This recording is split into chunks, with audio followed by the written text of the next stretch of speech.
I've been pondering the mystery of Satan for quite a while now, because I always thought it was weird that he was given this title of one who could be omnipresent almost. I just couldn't understand how he was somehow on God's level in a way, somehow an actual thorn in God's side, a rival of God's that's somehow actually a challenge for God.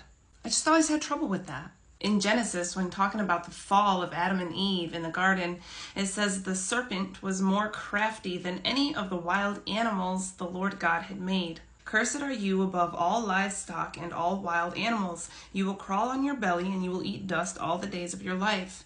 I will put enmity between you and the woman and between your offspring and hers. If this serpent in the garden is Lucifer, the fallen angel that's mentioned in Isaiah, and if Lucifer, the fallen angel, has offspring, that would be Nephilim, or demons, because we know that the offspring of the fallen angels were the Nephilim. Genesis 6 says that the sons of God saw that the daughters of humans were beautiful, and they married any of them they chose. It says the Nephilim were on the earth in those days when the sons of God went to the daughters of humans and had children by them. After the flood, the Nephilim were able to pop back up again. There are different theories on how this happened, but nonetheless, it happened. The Nephilim race still exists to this day. They don't have giant bodies, but they are demons in the flesh. Those are the offspring of the fallen angels. The one who we call Satan, the serpent in Genesis, if that is Lucifer, the fallen angel,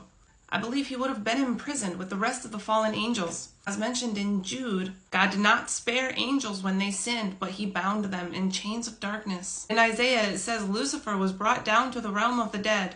Some people say that verse is prophetic, that it will happen in the future, but I don't think so, because Lucifer is a fallen angel, and the fallen angels were thrown in prison because of their fornication with the women on earth. In Revelation, where it talks about the beast and the dragon, we know that the dragon is symbolic for Satan. But if Lucifer is Satan, and Lucifer is already in prison in the abyss, that dragon can't be Lucifer. Lucifer himself would not be the Satan that's being talked about in Revelation. The dragon, the Satan, the serpent that's being talked about in Revelation would be the offspring of Lucifer. I will put enmity between you and the woman and between your offspring and hers. To me, in Revelations, it's obvious that Satan, the dragon, is talking about the demons who are in positions of the highest authority on earth, because Jesus is coming to lock Satan away, and then he's going to sit down in the seat of authority, the position of power on earth. He's going to remove the world's current corrupt, evil, deceptive, demonic authorities. He's going to lock them away,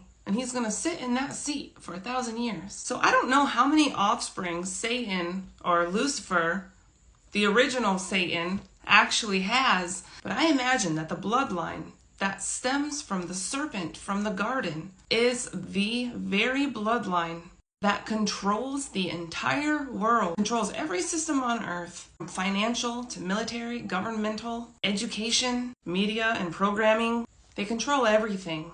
The offspring of this original serpent in the garden is still thriving today. And when they die in the flesh, just like any other Nephilim, they are a demonic spirit on earth, steadily making up Satan's army as they continue to perish and build up in number on earth as demonic spirits. There were a lot of other fallen angels that were involved with this rebellion with the human women of earth. So the only way for Satan to be locked up right now as we speak, and for Satan to not be locked up right now as we speak, is for Satan to refer to an entire bloodline. The Satan that's not locked up right now is the offspring of the Satan that is locked up right now. The offspring of Lucifer. We are the offspring of Adam and Eve, and we are at enmity with the offspring of Satan.